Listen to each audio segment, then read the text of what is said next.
So, welcome back to Third Age Reforged and to another battle replay, and today we have another replay that was sent to me in the clutch that I was given by White Dolphin, and I can't actually remember off the top of my head what I've referred to this map in the past to be called, but we have seen it before. Pretty much a classic beach landing where the attackers start on the beach and have to scale the cliffs. I would imagine that the defenders are going to be allowed to move forward and claim the defensive positions on the cliffside here, because there's not really too much they can do once the battle retreats further back here. I mean, there are some defensive positions, but probably not sufficient for them to be able to withstand a full-on assault like they are going to be able to potentially on the cliffsides here. But once again, it is also not a themed battle, I should say.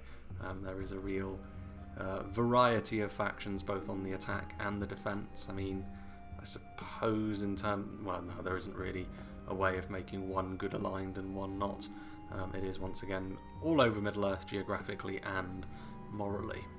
But we'll go through the attacking army first and foremost, starting off with the player who sent me the battle replay. Big thank you to White Dolphin once again. Playing as Mirkwood, who to be fair actually do tend to struggle when they're on the attack in a situation like this, when they can be bottled up and shot at from enemy archers and their quality exposed a little bit more because of the lack of numbers. That can be a bit of a problem for them, especially when you combine that with their lighter armour, but there is no doubting their ability to deal damage if the battle starts to go in their favour. So we've got the Woodland Realm Patrol over here, we've got another unit of them as well, so the basic archers again, very much in a Mirkwood vein, more damaging than your standard entry-level archer, but maybe not quite so many of them. And obviously the armour is a concern, but they can hide anywhere, so at the very least they can retreat back into that hidden state to prevent themselves from getting shot at, but we'll see. Mirkwood silencers similar, but they're obviously going to be a lot more dangerous in melee. Also up close they've got those throwing projectiles, which can be very dangerous, but assassin units can be a little bit difficult to finagle into the right kind of positions. Elven Kingsguard, another unit which is also very good in melee when they pull out that armour-piercing two-handed axe, and they are a heavier Mirkwood archer as well, so they're going to be able to withstand a bit more punishment, but they're very expensive. That's still not the best use of them, really. They're better when they have able to get onto the front foot, but we'll see if they're able to when they're stood in front of the cliffs like this. Elder Royal Council, another very strong unit of bodyguard tier infantry, this, as well as being an archer unit, so pretty much your all-rounder. All of the elves, sans Linden, have got a unit which is similar to this, albeit the Imladris variant is a sword and board one, as we saw last time out. Got the Hiriak here also, upgraded with their armour as well, so that does make them a little bit more solid, especially with those big shields of theirs. Again, limited in number though, so scaling those cliffs is going to be an interesting endeavour. We've got the Entwives, which are a very important unit for Mirkwood in this situation because they do allow them to have that heft of a monstrous infantry unit to force the issue and break through a situation that is not going their way. So again, timing will be key. We've got the Elder Council, unit of Javelins, always useful on the attack. Again, they don't have quite the numbers that many other Javelin units have, but they still will have that armour-piercing damage to them. Another unit of the Elven Kingsguard, more of the Hiriak, and again, an interesting investment into a lot of cavalry from White Dolphin here, which, again, there are open spaces on this map, but if they do get caught up on the cliff sides, that could be a little bit of a concern. 2 units of the Huntsman, and then 1 unit of the Elder Pathfinders, all very strong, but also lacking shield and armour values, which make them a little bit vulnerable to certain weapons. We've also got the Elder Palace Guard here, a strong unit, very, very strong unit indeed, really good all round, you know, all of the bonus damage that you could want. Very expensive, of course, but they tend to be worthwhile to pick up if you can. Another attacking army, Reaper King once again, who's playing as Harad. Champions of Nafrat, far more of an armour-piercing presence, of course, in Harad's roster, and the Trollmen units, the Bodyguard variant and the standard ones, are going to be key for dealing with any armoured units that the defenders may want to put into those defensive positions. Again, we're seeing another example of going for the double Muma kill approach. We'll see if that pays off. It's a very similar army, actually, to the one we saw in Grimslade last time out, so we've got a little bit of a compromised nature to some of the Harad mainline units as a result of having 2 Muma kill. I wonder if they've got 2 Demons of the Desert as well. We might not be able to see them because they may be hidden, but a couple of units of the Serpent Camel Archers to give a little bit of mobility as well. Moving along, we have a force that would normally be arrayed against them in Dol Amroth, played by Red Knights, ironically enough, as opposed to blue. We have got the Dol Amroth Spearmen on the front line, not too surprising to see them, as well as the Dol Amroth Archers obviously all of the Western Kingdoms of Men can open up with reasonably solid infantry and solid defensive archers, which aren't going to win you the battle necessarily, but they can give you a good base for the rest of your units to move forwards. We also have the ANFALAS Marines. Again, they're going to be a part of pretty much every Dol Amroth army that you'll see because of the ability to mass them up like this. Not bad in melee, but certainly not where they are at their best. They're going to shine with those javelins if they can get into a good position. Got the swordsmen of the Dol Amroth men-at-arms as well. We've got the Dol Amroth halberdiers on the front. First attacking army to have an artillery piece, and the trebuchet is damaging, very damaging potentially, not only to the enemy but also to yourself, so we'll see if Dol Amroth suffers that fate. Perithil horse archers giving you that bit of extra mobility, and we've got the Arathirim of Dol Amroth as well, who are going to be spread throughout the field with the rest of the cavalry that the attackers have brought, which is a bold move, as we've already mentioned, to bring this amount, Talon Knights and Haven Guard. Again, if there is a fight on the beach, or if they do manage to break through the initial defences, that could prove to be a very worthwhile gamble, especially when you consider the final attacking force in Umbar, played by Lila, has also got some cavalry, the Warlords and the Merc crossbows. We've got Harbingers of Castamere, looks like 2 units of them, based on that formation. So again, dipping into the red limit, an attacking army is. Corsairs to, well, probably they're going to have to dip into their lower end units as well if they're going to bring a couple of units of Harbingers, and to have so many Corsairs is not too surprising. Belagai footmen, more of a dependable infantry force, and then just in behind we see spread out, along with more Belagai footmen, the sort of more well-known Umbar infantry unit in the Alcarondas Legion. Strong indeed, and then we've got the Corsair Blackguards to offer that javelin support. More Alcarondas Legion back here as well. Spread out quite a lot, the Umbar army, but that's not necessarily the worst idea, because it means that any sort of defensive fortifications are going to have to pick and choose their targets rather than hoping to get a lucky shot on the whole army. Now then, Umbar will be directly facing off against Medexa, who's playing as the Orcs of the Misty Mountains.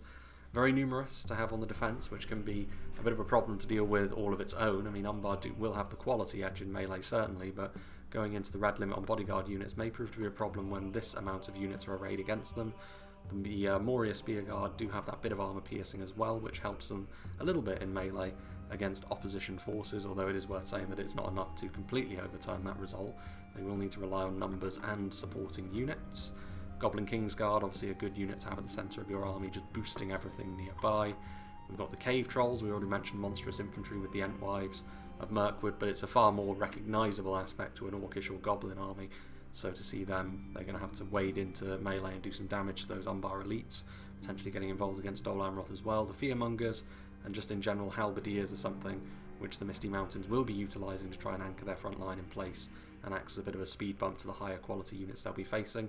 And if they can do that, the heavy Goblin crossbows, as any crossbow unit can be absolutely devastating in this sort of situation. Goblin archers as well, just that little bit of extra support. The drummers to keep the orcs pointing in the right direction, or goblins I should say. Drake broodlings to act as a living battering ram. Again, they can be really devastating on the attack. You can some creative uses for them on the defence as well, mind you. More spear guard, and then we have the orc mangonel, or the goblin war engine, as I should call it now. Really potentially devastating, especially if they can get it into the right position atop those cliffs. Not the most accurate, quite chaotic as far as an artillery piece goes, but if you are going to use it and be safe with it, this is the kind of map to do it on, because the enemy are on a very clearly lower bit of terrain, like shooting fish in a barrel potentially. Moving on, we have Ding Da King, who's playing as Cardolan. We've got the Cardolan men-at-arms here en masse, not too surprising to see them and the upgraded Tharbad Tollkeepers to be the front line.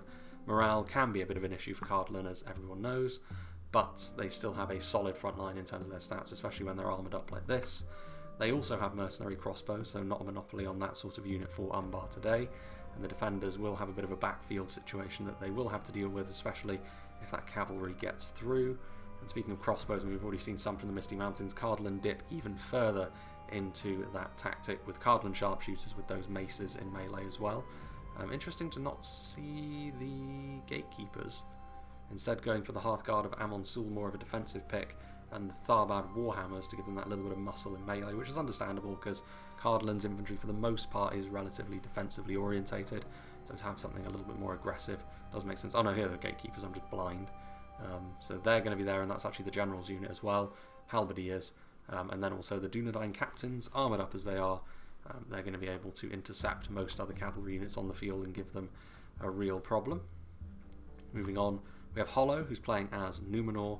Numenor, of course, very high quality, and they're going to be deploying their spears to the front line, the fully upgraded Balagai footmen with some Numenorian shield guard with that bit of armour piercing that they have, and then the cohort as well. I mean, they can be really dependable when it comes to dealing damage, Numenor, especially if they can make the battlefield a little bit smaller, which should be the case in a situation like this.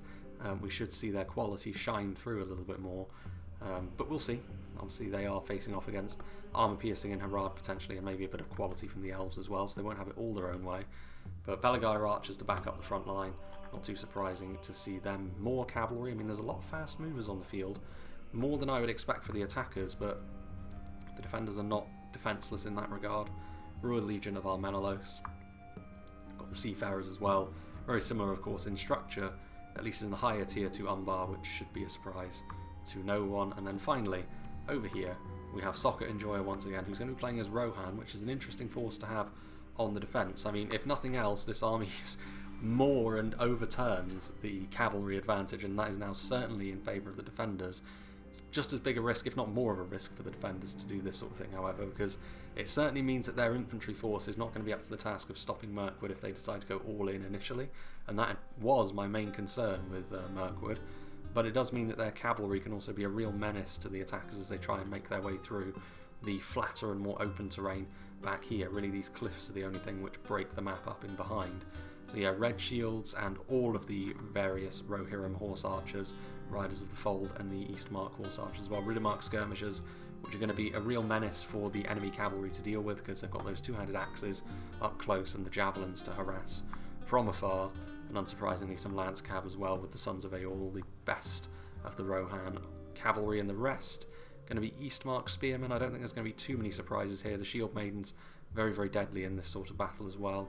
And then Westmarks, the spears, and the infantry units. I don't quite know if there is a bodyguard unit. They could be hidden in and amongst there, but it's expensive to bring all of that cavalry after all.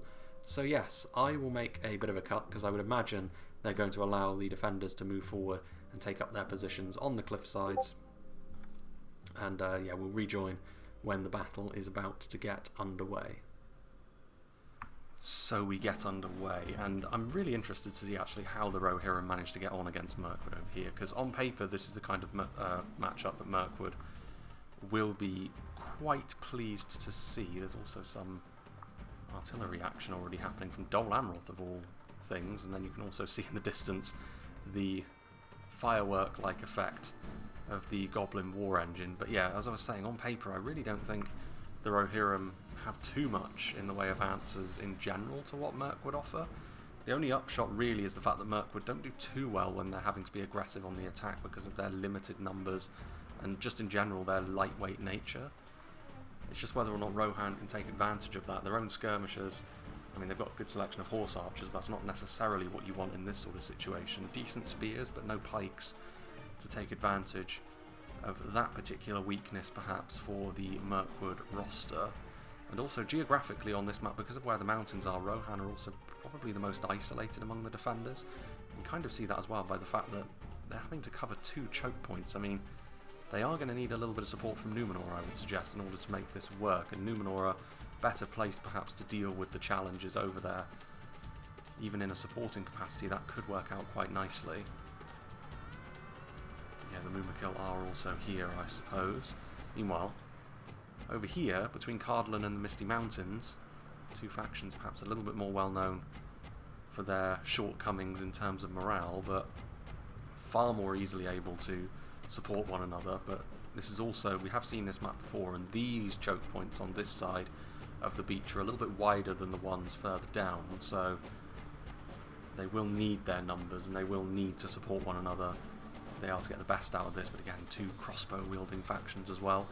Not exactly the nicest of approaches for Lila's Umbarim or the Dol Amroth armies, although Dol Amroth still sort of stock still in their initial position, not moving forward with too much immediacy, although they could be assisting with the Numenorians over here. So I think, again, as you go down to that end of the beach, the defenders are probably a little bit more well situated. The further along you go, the more I think the attackers have got a pretty good initial setup, although for the time being still content to be shooting one another, which is not too surprising from Mirkwood, trying to do that damage to the Rohirrim with the more limited infantry numbers that they have to work with. And decently armoured and shielded, the Westmarks, but for a higher end spear unit, not to the same extent that their fellow Western Kingdoms would provide. I'm actually a little bit surprised at the maybe lack of initial aggression from the attackers over here. They certainly have the numbers to be able to move forward. Harad, certainly, but also Dol Amroth, and then Mirkwood to bring a bit of quality. 2 units of Mumakil. Again, when you choose to bring the Mumakil forward, can really be a bit of a make or break in this situation when you're on the attack, as we saw last time when it didn't work out necessarily for Harad. They will be hoping that this time it will. Fully armoured Belagair archers. Certainly over here, Harad will not be able to indulge in winning any sort of long-range skirmishing in the way that Mirkwood will be hoping to against Rohan. Taking a few pot shots perhaps, and then Trebuchet also. Not using flaming shots, so hoping for a little bit more accuracy as it bounces off into the distance, but managing to get some kills on Numenorian Shield Guard, a very important defensive unit in this sort of situation. How are they going to be getting on? Meanwhile, still content to skirmish back and forth. Riders of the Fold up on this very nice vantage point. Sons of Eorl as well. I mean, the dangerous cavalry that Rohan do have at their disposal will be a little bit of a concern, because I don't think they will be able to stop indefinitely the attacking forces from making holes in these defensive lines, but that's a good opportunity then for shock cavalry to punish them for any gains they do make. Eastmark Spearmen. And again, that's good kills on Hiriek, so that's a good value trade for Soccer and Joya. Making our way further down, I mean, Umbar, Belagair units, perfectly adequate for a back and forth there. Tharbad Tollkeepers being supported by the sharpshooters, nothing too important being committed forward just yet from Umbar. Potentially crossbow bolts are a little bit overkill. Ruffians might be the better choice, but Cardolan men-at-arms joining the front line as well, those swordsmen helping to reinforce those resilient entry-level spears, and shaken up already. Umbar's high tiers certainly have very good morale, but their rank and file are normal in that respect, and when you're facing odds like this, it's not necessarily going to end too well for you. Javelin's ready to go. They can set up a little bit of crossfire as well. Northguard of Amon Sul, a more defensive archer.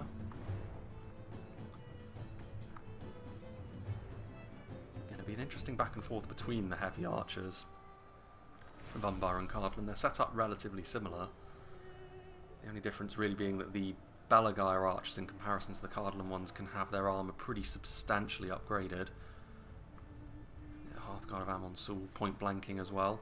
They're not the most damaging archers, so this actually isn't the worst use of them, I don't think, and actually flaming shot, able to rout off the Corsairs, so good use of the archers there from Ding. Very nice indeed. This is still the only melee fight happening at the moment, and it's been completely broken off. That's always a bit of a worrying sign for attackers, when you see yourself having to start completely from scratch. Still not really much happening over here. Belagair archers lofting their arrows high and long. I don't know necessarily what the value of that is. I mean, what have we got going on down here? I mean, Muhard Berserkers, any hits that they manage to achieve on these units will kill them off, of course. Maybe the armour piercing is worrying Numenor a bit. But quite a lot of these arrows are missing, and ultimately this is not really the sort of unit which on its own the defenders will be too concerned about, neither the Rohirrim nor the Numenorians. Eastmark Spearmen attracting a bit of attention from the archers. Still 203 of them. Again, Rohan do have the occasional high numbers infantry unit, but they're actually a bit of a unique case really among the Western Kingdoms as well, in the sense that their infantry numbers, unit to unit, are not necessarily the highest either, so they can't rely on that to be their saving grace against Mirkwood. So it looks like we are going to see the front lines tested. The dismounted Serpent Guard, especially with those armour upgrades, should do quite well against the Westmark spears from a value perspective. You can see the trebuchet still taking pot shots at the Numenorians behind the line further down. This is where the Rohirrim can make their gains, however. We've already seen the Eastmark spearmen get some pretty good hits off on the Hiriek, and now they're doing the same to the dismounted Serpent Guard. Harad spearmen creeping their way forwards, trying to get in the way of those javelins potentially, and again, good awareness, stopping the fire onto the unimportant units. Eastmark Horse Archers running around through the tree line, which pretty much extends along the whole way, so one of those things where when you're playing the battle you can lose track of not only the enemy units but also your own. Goblin War Engine. Again, I mean, back and forth between the artillery pieces. Interestingly enough, the Goblin War Engine actually scoring a completely direct hit there on the trebuchet. One of them being destroyed. Certainly from a defending perspective, it's important for your artillery to get the better of these engagements, but I don't think we've really seen the mangonels in the past be used as used in an artillery duel in quite this way. It's interesting that the Goblin War Engine is over here as well. You would argue actually it's better that it's over here supporting the Numenorians, who are less likely to be undone by a bit of friendly fire. That's more like it what you would expect from the mangonel unit, or hits going all over the place. Fortuitous in the immediate volleys, evidently.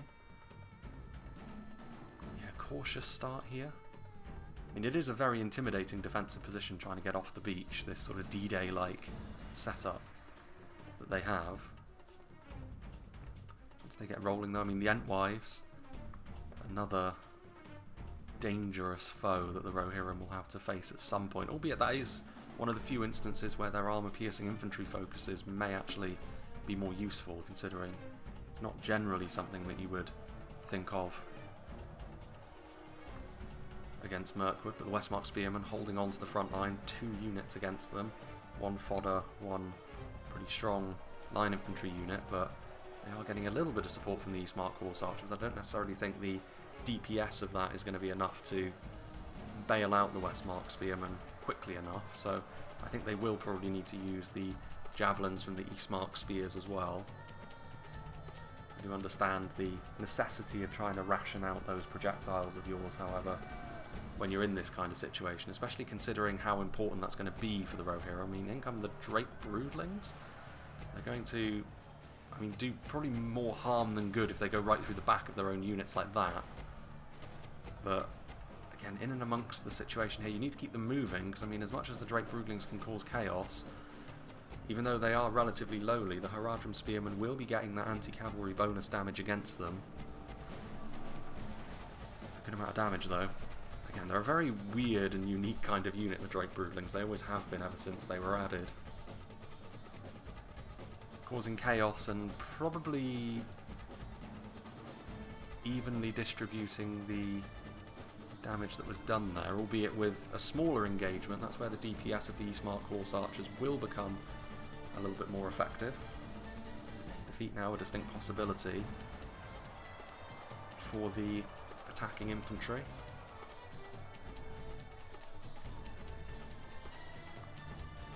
And Eastmark Spearmen as well, still not being drawn on using their ammunition.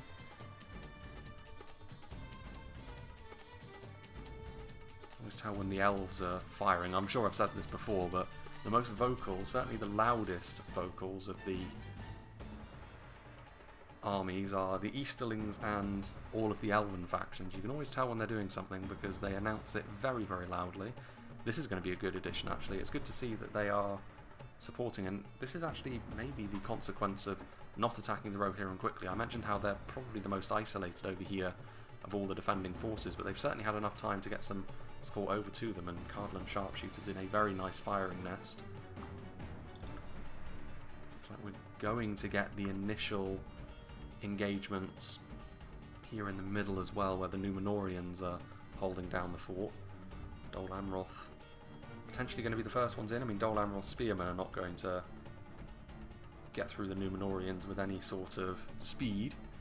And in fact, Hollow seeing the opportunity perhaps to attack down the hill with spears of their own. However, this is not going to be a battle of high damage units by any means, but the Belagaya footmen, especially with those armour upgrades, are going to be significantly more resilient in this sort of fight than the Dol Amrothian equivalent. But the potential downside of chasing Dol Amroth down the hill is that you get a better shot from the low ground into the defending infantry. When it's only Southrons and regular Dol Amroth archers, that's not really a problem. The armour upgrades and the shields from the front from the Belagaya footmen are going to absorb that pretty well, but if it's higher damage projectiles, perhaps not so much. But yeah, it's only a single unit of Belagaya footmen as well, so they won't be too worried about that. Again, this is the most heavily wooded part of the map. Nothing in there from what we can see for now. Getting ready perhaps to re-engage. Did they attack over here at any point? They did not, although they are sending over units now, but perhaps after that initial bloodied nose that Umbar sustained, they are understandably trying to stack things up with a little bit more gusto this time. Corsairs into the Tharbad Tollkeepers. This is a little bit of an oversight, however, from Cardolan. A gap being found by the Alcarondas Legion, a more serious threat certainly. I mean, the Hearthguard will still beat a singular unit in melee, especially given all the support they have, but now is maybe a good chance for Umbar to move forward with more support, but too scattered, I think. Again, committing piecemeal like this is pretty dangerous for Lila. We'll see if this is the sort of thing that continues as the battle wears on. Ruffians have also got a good shot into here as well. Those javelins were just what the Doctor ordered to try and deal with the Alcarondas Legion quickly. I mean, flaming shot is all well and good, but Alcarondas Legion do have good morale, so it's only when the situation becomes truly hopeless that the battered remnants of that unit will leave. Far more likely to rout off a more substantial unit of Corsairs, certainly when you see the trolls engaging as well. So it's not been a particularly fruitful battle so far for Umbar. I'll be hoping that their allies can make some more inroads elsewhere in the field.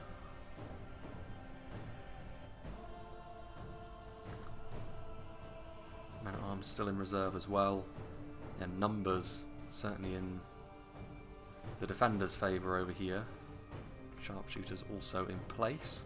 Meanwhile, over here is perhaps where the attackers are looking most likely, but the spears who were depleted have now been replaced by swordsmen who are actually going to be more well suited for dealing with these rank and file Haradrim. This is a pretty good fight really in terms of efficiency for the Westmark infantry.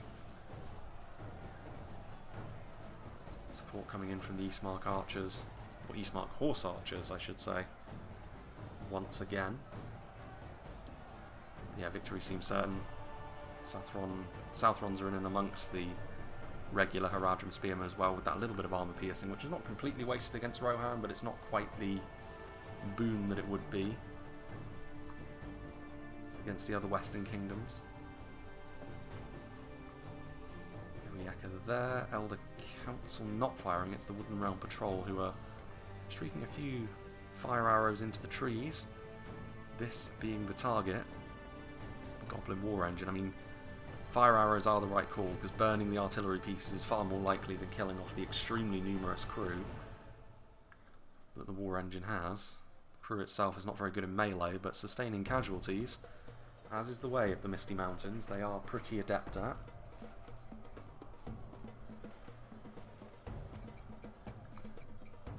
Still the threat of the Mumakil. You can never really disguise that they're there, but just by their presence they're pretty intimidating. I wonder how much ammunition these Eastmark horse archers have. They've sustained casualties, so a bigger ammo pool for those that remain. Then the Numenorians. Decent fallback option for the Numenorians, and for Rohan actually, with the cliffs that they have over there. There's some good choke points that they can utilise just in behind if this initial front line does fall, and Belfalas Marines are in here, and perhaps more worrying from a Numenorian perspective, the Dol Amroth Halberdiers are a pretty good option for Dol Amroth in melee against the Numenorians. In the absence of any sort of polearms in response, it's the sort of fight that should start going Dol Amroth's way if nothing changes. Still completely healthy as well. I mean, there's a good opportunity to shoot directly into them if Numenor want to send their archers forward. Trebuchet's still there. Only one remains, of course. Meanwhile, over here, what very little remains of the Alcarondas Legion. Again, still not routing, but they are certainly not going to achieve any sort of success over here either.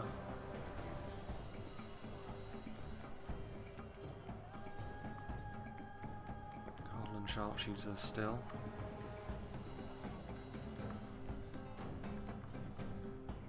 This initial unit of Tollkeepers is certainly depleted now, but thrown off 3 units of lesser Umbaran infantry. That's a pretty good return.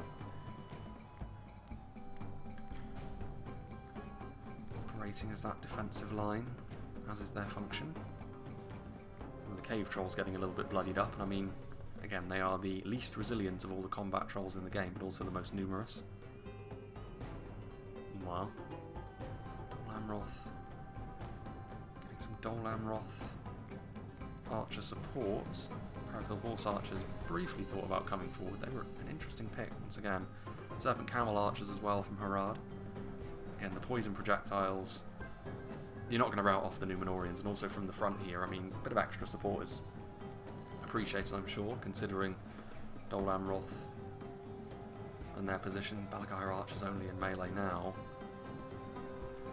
I want to get those footmen in place. I mean, it's obvious what Hollow is trying to do here. Seafarers of Nindamos. Try and get those point-blank javelin strikes, and that would certainly be enough to turn this fight back around into Numenor's favour. It's whether or not they can get that angle, trying to set themselves up. I mean, surely they have the shot they need. At least the front ranks will, and that's all they really need it. Some hefty blows into the Halberdiers is certainly what the Doctor ordered. They are now reloading. This kind of damage will far outstrip the kind of damage that the attacking arrows are having, and yeah, very nice volley there.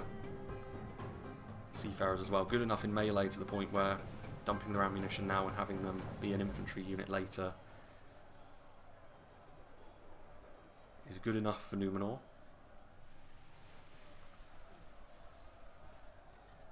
And those shields from the Balagyr units shrugging off most of the damage, whereas yeah, the Dol Amroth Spearmen and Halberdiers, I mean, the Spearmen are looking like they could rout the Halberdiers after a couple more volleys, probably the same. And this is the ebb and flow of a siege battle like this.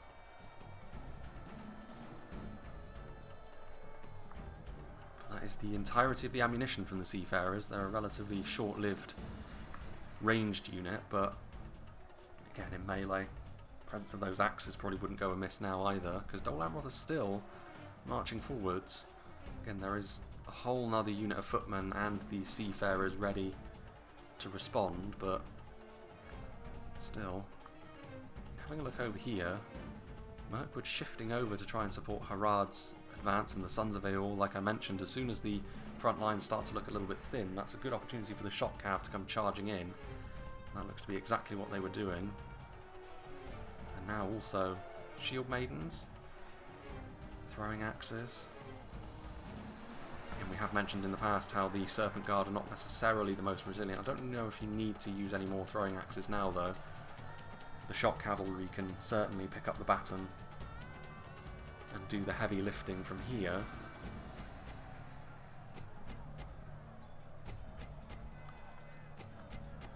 Yeah, and they're going to charge back in. I mean, not really too much of an infantry presence anymore, which does leave the door open potentially for more units to come in now. Beast Hunters getting some hits inflicted against them by the East Marks. Sons of Eorl, certainly the target of what the Muhards will want to go after. this Serpent Guard. Not really with too many Rohirrim riders gone, but this infantry unit taking a bit of a beating, going after now. I think the out of ammunition actually, Smart Spearmen, so Rohan won't mind that. And actually going to get some support from the Numenorians as well. The Seafarers not electing to get into melee in their own front line, instead coming over to assist the Rohirrim. Yeah, a good opportunity to move forward with what infantry they have, but again, I think the fact that there is quite a lot of mounted units for every side really, there's not a limitless infantry supply.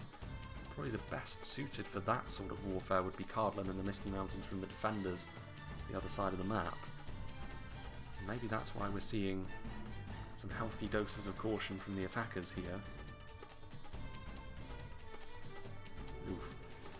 And now, ooh, a fortuitous hit indeed, bouncing off, like skipping a stone across the lake. Not a huge amount of kills on the trollmen there, but they'll certainly take that. Throwing axes once again being brought forward. Cardolan men-at-arms will be hoping to get in the way there again. Is this the best use of throwing axes? Southron Warband, how much of a threat are they really? It will light a fire under the attackers though, because they haven't really made too many gains, and as the battle wears on, their numbers are starting to deplete ever further. Maybe that's the thinking, just try and lay them as low as possible. Shield Maidens, they won't want to be getting engaged in melee here. Not really, but I mean they will win this fight now. Southron Warband not going to have the quality to be able to deal with them. Although we did see the Trollmen loitering with intent. They will be a significantly more worrying opponent. But yeah, the Cardolan men-at-arms being activated now, and they'll surround and pretty quickly destroy the warband, you would suggest. And the Seafarer is easily able to pick apart the carcass of this battered unit of Serpent Guard. But now, let's see what's going on over here. I mean, cavalry, Seafarers of Nindamos. Well, I mean, there goes the Misty Mountains General. What sort of unit was he in? I mean, he was in this tree line over here, because we did see the red shields over here. Was he in the artillery crew? It's a possibility. Also means, would also go some way to explaining just a stray arrow being enough to finish him off so easily.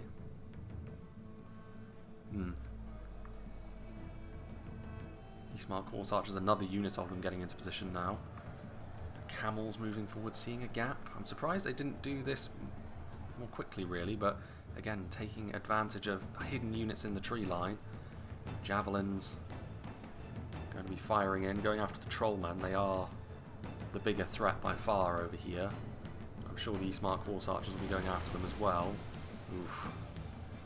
And the Goblin War Engine. I mean, this is always the price you pay as an attacker, but this is a more robust attack with the Trollmen in it.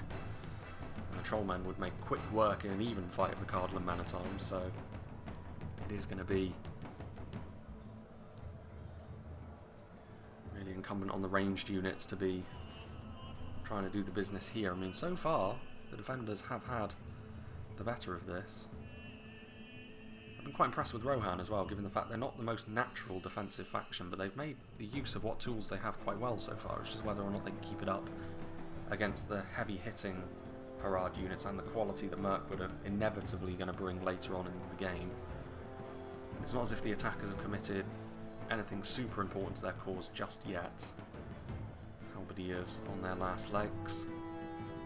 Again, an unenviable task for Umbar over here. Tollkeepers moving themselves forward. How many more advances do Umbar have left in them? I think we are going to see mercenary crossbows damaging, but how damaging exactly? Seafarers still. Eastmark Horse Archers taking some hits in return, but I don't think they'll be too worried about that. And Dunedain Captains looking resplendent. Mercenary crossbows also. So Cardolan feeling comfortable enough, and that's understandable considering how well they've done against Umbar, to send their mounted divisions over here as well as a couple of units of infantry support, Numenorian cohort as well. Considering the fact that pretty much all of the defending factions have got a presence over here and throwing the attackers off, that should be the green light for them to attack elsewhere. And it's been pretty disjointed from the attackers so far. And it's all well and good being patient, but I don't know how much they have left in them. Woodland Realm Patrol moving forward, but it's into a completely healthy unit of Westmark Spearmen, so again, they will be happy to defend this. Javelins in support if things get a little bit more serious. In the distance, the Sons of Aeol once again charging in. Cardolan Menatons have taken a beating at the hands of the Trollmen and other supporting units, but the Trollmen themselves on their last legs, and they'll be helped into the grave with a few more charges from the Sons of Aeol, that's for sure. Mirkwood coming forward with some help also. Elder Council. The Shield Maidens are pretty depleted, and considering they still have ammunition, that is maybe a little bit of a worry, but firing their throwing axes, again, a case of use it or lose it, getting them into this front line. Trying to completely throw off this attack. Arrow fire, Serpent Archers on the low ground, so again, poison arrows against the Rohirrim defenders. Not the worst idea, especially the East Marks. The entry-level units can be convinced to rout just that a little bit more easily. Another unit of Riders of the Fold coming forward. They want to be very careful though. Close to getting some friendly fire sent their way. And unsurprisingly, the Eastmark Spearmen immediately going to be throwing their javelins into the Hiriak. Good kills there, and the Riders of the Fold will be doing the same with their arrows. Actually, no, they're firing them off into the distance against the units that will be hoping to reinforce this attack. Defeat seems certain for the Haradrim Spearmen still.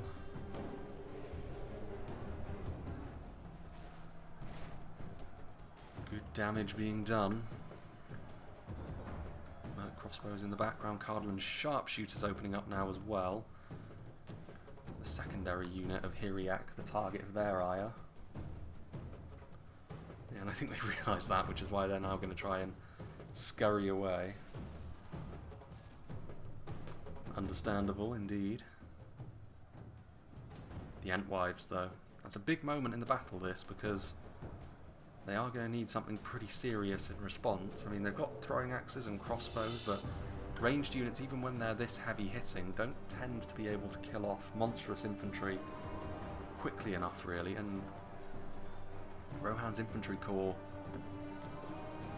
was always a little bit limited in this fight, but the Snow Trolls moving forward, I mean, 1-to-1 the Entwives will win that, but a unit of other monstrous infantry should be enough to keep this in check. The Swordsmen and Spearmen join together on the front line. Elven King's Huntsmen and King's Guard, those axes.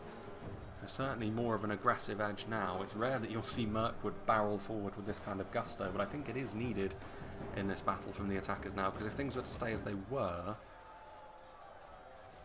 they would find their manpower supply dwindling too much, I would say. As it is now, though. Again, the Goblin War Engine, though. Attacking all at once, because again, they've been attacking these choke points individually of one another for the most part, but that is starting to change now. Harad still have a presence on this front line, going up against Goblins now. And then over here, as we saw the Javelins as we skipped across. Not a lot of movement on this front line. Numenor have done a good job at keeping this front line well maintained, but starting to see some instances of Dol Amroth infantry squeeze around the flanks with their superior numbers. Sniper skirmishers in close proximity, more Balagai units, Numenorian steel bows as well. I mean, it might be the time to try and reignite the front line from Umbar over here as well, because a lot of Misty Mountains and Cardolan units have been sent elsewhere to be reinforcing the lines further down the beach, so maybe just throwing caution to the wind for Umbar and going forward with everything is the play here. The crossbows are as dangerous as always, but allowing them to send more reinforcements down here is probably going to be the demise of these units, really. There are the red shields. Goblin archers are wavering. Yeah, And they waver against a stiff breeze though, so I don't know how much stock to necessarily put in that. Eastmark Horse Archers still firing away with what they have. Surely they're not routing. They are. The goblins proving to be the weak-minded fools that they are, but the Numenorian cohort won't. And in the face of this kind of Haradrim unit, their swords will cleave through them en masse, but it's whether or not they have the numbers to be able to sustain that. Over the long haul, still the 2 units of Mumakil. Might be time to start thinking about bringing them forwards, because the Goblin War Engine, as well as the support of the Snow Trolls over here, just the sheer numbers, Riddermark skirmishers as well, with their javelins. I like the aesthetic of the two-handed axe on horseback. That was my preferred method of playing in Mount and Blade as well. Yeah, East Marksman getting engaged by Hiriak and poison projectiles from down low, so that could be enough to rout a cornerstone of the Rohirric defence. I mean, again, they're giving as good as they get here, really. Snarky skirmishers, Cardolan sharpshooters going to be moving forward in melee. I mean, the Snow Trolls are going to start to bleed out against the more aggressive Elven units. You can see the Palace Guard in the background as well, so that'll be worrying, but I just don't think Mirkwood have got the numbers to be able to sustain this sort of thing for a significant length of time.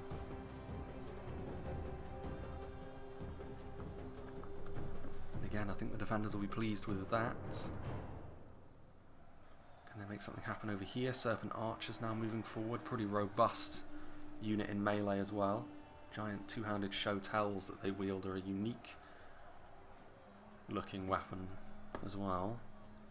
Again, the Riddermark skirmishers coming in, those to block the advance. It's a bit of a chaotic fight now. I mean, Rohan going to have to use their substantial cavalry force to be blocker units as well, which is not really where cavalry shine, admittedly. But the Sons of Eorl are back, baying for more blood and still healthy as well. And they do get their lances down for a charge. Oof, very painful for the Serpent Archers, that. The attackers don't have a choice but to engage in this sort of thing now, though, because they need to try and make something happen. The Mumakil heading over to support Dol Amroth. Champions of Nafarat are on the front line. I mean, that will be a real difference maker. The Numenorians will be pretty comfortable against everything else Harad have in the locker, but that, certainly not. One of the units they would rightly fear. When the barrels are high and long. Are they going after the Mumakil?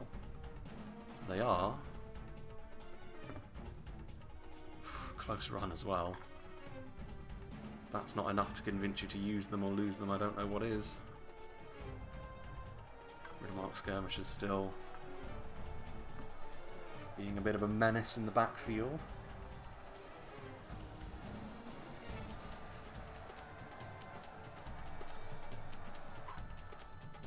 So over here they can see the Mumakil pushing forward, so again another big moment. If the defenders can hold out against this as well, they are going to be able to push their way through. All of them still alive. Dol Amroth going to try and follow through with their infantry also. Riddermark skirmishers chasing down the Mumakil with javelins might be the way to go. Talon Knights are in here as well, so this is surely the moment where the attackers can finally breach the cliffside defences in at least one part of the map. Again, there you see one of them does fall. Steel bows and javelins all around. Drake Broodling is going to move forward, but Halberdiers, Talon Knights, strong units, so if the Drake Broodlings get bogged down for any length of time, they're going to take serious losses.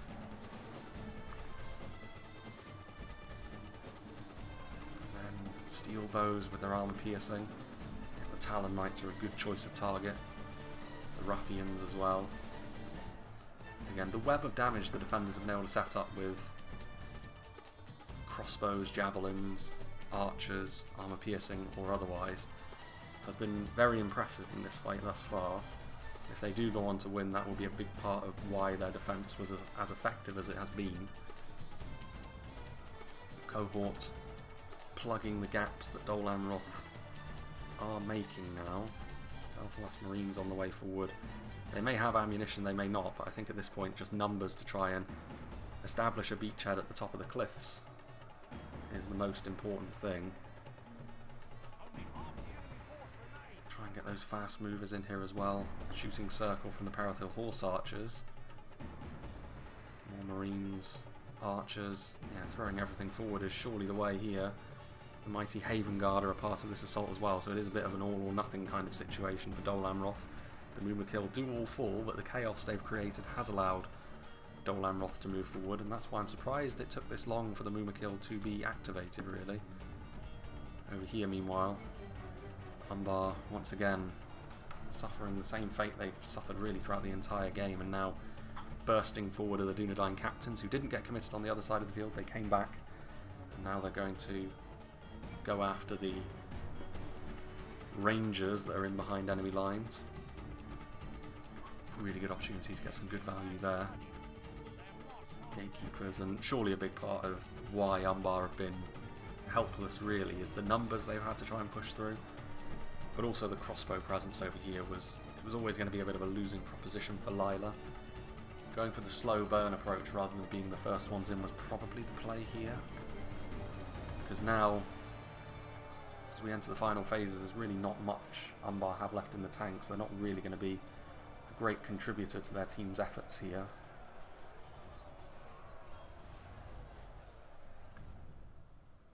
Suppose we shall see. I mean, over here, mind you, the Mirkwood have managed to get through the Rohirrim, so the more limited infantry numbers probably the key in the long run. And now the Mumakil coming forward with Harad in tow, so that's a big momentum shifter there. Rohirrim General falling as well, so we kind of missed actually probably the most key moment in the battle there. They finally managed to get through. I mean, not with a huge army, admittedly, but with enough fast movers now. I mean, Elder Pathfinder's damaged. Yeah, these goblins are going to flee. Just try and get as many of their arrows downrange as they can before, yeah. Least surprising outcome going there. But as the final 10k frames gets underway, that is a real shifting moment. And all of a sudden, the victory that the defenders are going to have against Umbar further down the beach is going to be vital to their chances of winning, really, because now Numenor are scrambling to defend multiple angles. Steel bows firing at some men-at-arms that have made it this far. I don't necessarily know how useful that's going to be. Riders of the Fold probably have this under control, although again Belfast Marines. Arathirim as well. Arathirim and Elder Pathfinders and Mumakil running amok in open space is a bad sign for the defenders. And the battle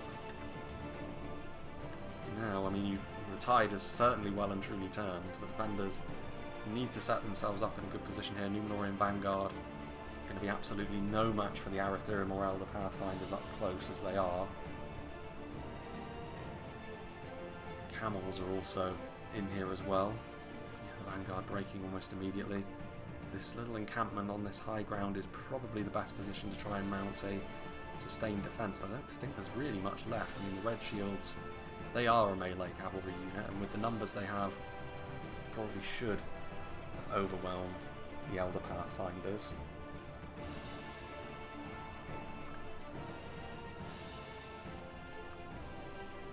Steel bows routing, so yeah, how quickly things fell apart there. While we were busy talking about an engagement that was a bit of a footnote, really. The important moment happened. They have been able to push their way through. Belfast Marines. Trollmen as well. And the Mirkwood General falls. Not to the halberds, but to something. Again though, Elven Generals falling. Not necessarily the end of the world. Tharbad Warhammers have been able to save themselves, as well as a full unit of men-at-arms as well, so not wasting themselves on a lost cause, which is good. They will need that, because they are going to need to set up in a defensive position. Here at the edge of the map is where they're going to have to do it, because that's open ground over there. No real good... I mean, to be fair, this is a difficult area to make a final stand in, so yeah, over here where you've got a little bit of fortification against being surrounded is probably the only call you can make. looks like Umbar do still have a few units to contribute, and important ones as well. I mean, I say a few units, one unit really, the Rangers of Castamere. That's a good unit to have saved. High damage archers, when the enemy very quickly ended up with their backs to the wall. And to be honest, I mean, it's going to be at least ×2 speed here, because it's just going to be a case of regrouping, smashing what few units remain. The Mumakil survived as well. It's rare that they batter through and then end up living. Yeah, there's nothing left over here really, is there? Yeah, Goblin Archers are routing. All the units that are on the minimap are units that are going to be fleeing and not coming back, albeit Rohan do still have the presence of their own horse archers, and they're going to be used as a bit of a rearguard action to make sure Cardolan can get all of their important units away. Riders of the Fold wielding those hatchets. Yeah, the Mumakil moving forward, the camels. Parathil horse archers themselves are a resilient unit of cavalry as well. Not dissimilar to the Riders of the Fold really, in the way that they're set up. Red shields, still 38 of them remain. It's important actually to keep these cavalry units alive, because it will allow them to have a bit of a defensive edge against the fast movers that the attackers still have. Nothing can really match the power on horseback at this point though of the Arathirim. Riders of the Fold charging in.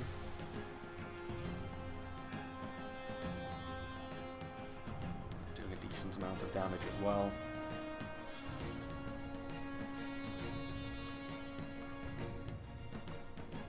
Elsewhere, Arathirim now moving forwards, Parathil horse archers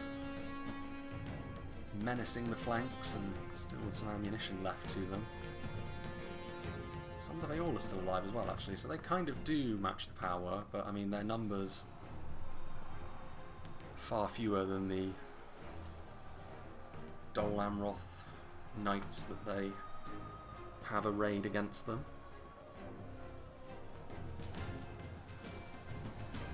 Arrows being pumped long.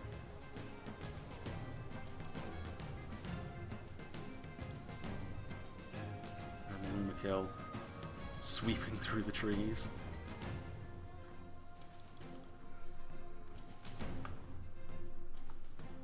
So what sort of final stand do they have? Cardolan men-at-arms exhausted at this point, and fatigue. Something else that can play a part. The goblins, who some pretty healthy units have fled already in this battle. Hearthguard heavily involved. The Numenorians did save a unit, and again an important unit to save, the Royal Legion of Armenelos.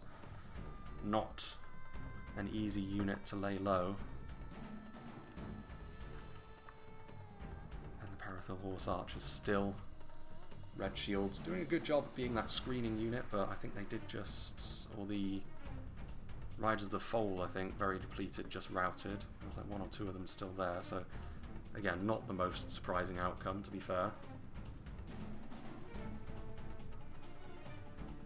Warrior Spear Guard, the White Uruks, good unit to have in this situation as well. Rohan Cavalry, going to be an annoyance, certainly. Yeah, I think it's back up to ×2 speed, isn't it? Having a look at the... I mean, the attackers still have more of a proportion of their army killed, but it's about really the quality of what they have left. Because I mean, how much of this percent of the defenders is bound up in rank and file goblins and goblin archers? Certainly there just for the numbers. Then again, for the attackers, how useful is cavalry going to be in this situation? 60 Palace Guard though, Trollmen, Champions of Nafarat, some real heavy hitters they still have left. Dol Amroth, Halberdiers, Haven Guard. I mean, and a good amount of ANFALAS Marines. I mean, in terms of the composition of the units they have left, the attackers should probably go on to win this, but stranger things have happened. Actually, this is a good moment, I think, for ×6. Encourage things along a bit. Not as if this battle is in any danger of being too short for YouTube after all.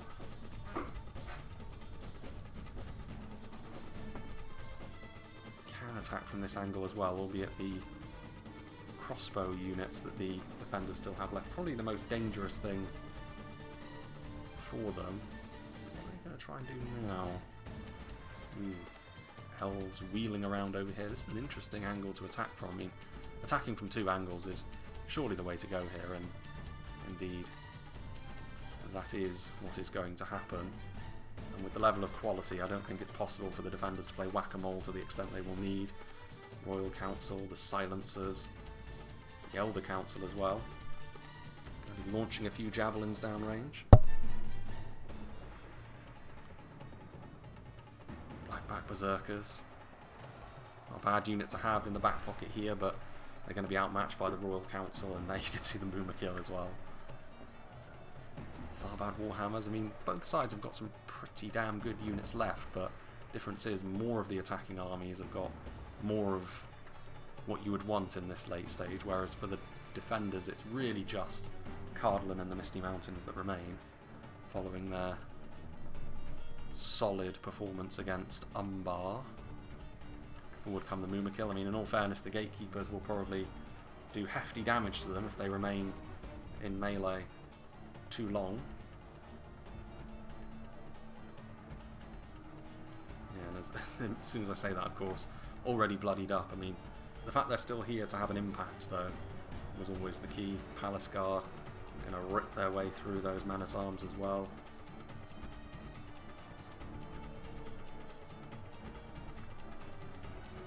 Sons of Aeol still up there, but going to be overwhelmed and destroyed. Goblin Archers. I don't know where they were going.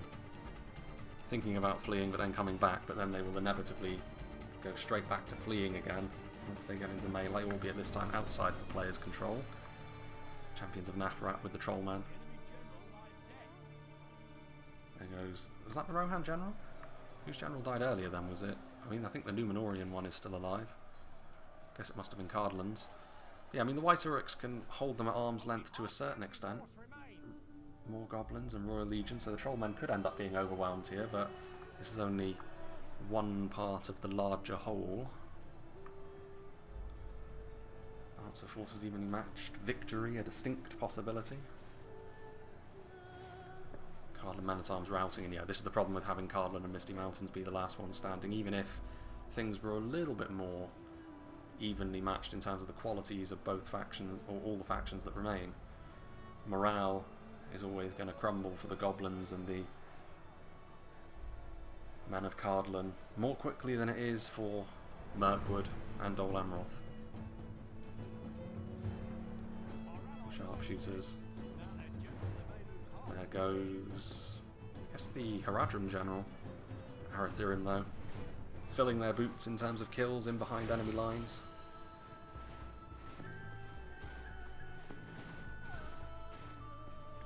Still a few crossbows at this point. It's just a case of trying to get as many kills as you can before